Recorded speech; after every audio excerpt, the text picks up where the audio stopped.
आवना बनाल चाटी ढोहरी के जातारा जातारा कमाए पिया होई नहीं खतारा राजा।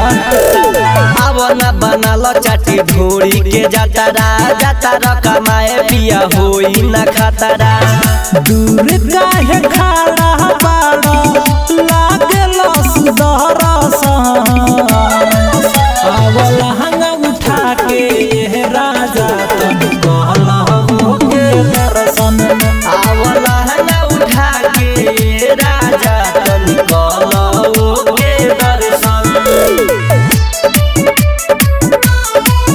आवला हंगा उठा के म्यूजिक बाय राजेश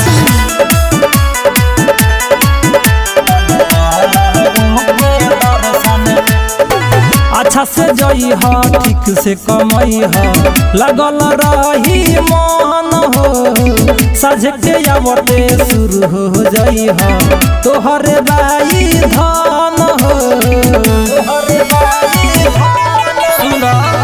अच्छा से जई ह ठीक से कमई ह लागल रही मन हो साझे के आवते शुरू हो जई ह तोहरे बाई धन हो। दुनुआ नर जब लटकल बाबे काहे खोजल एक दहरा जा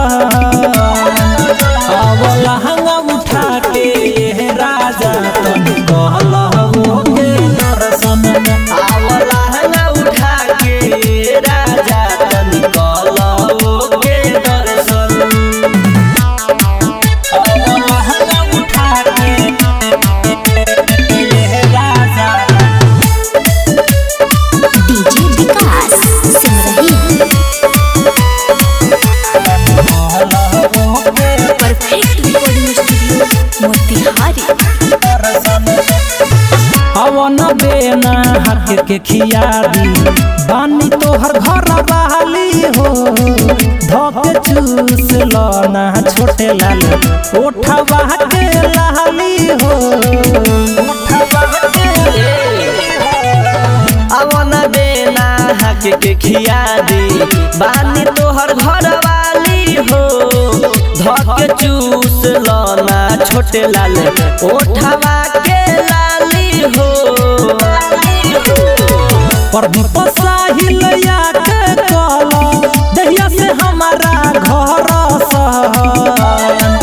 आवला हंगा उठा के ये राजा तन कहला हो के दर्शन आवला हंगा उठा के राजा तन कहला हो के दर्शन आवय राजा।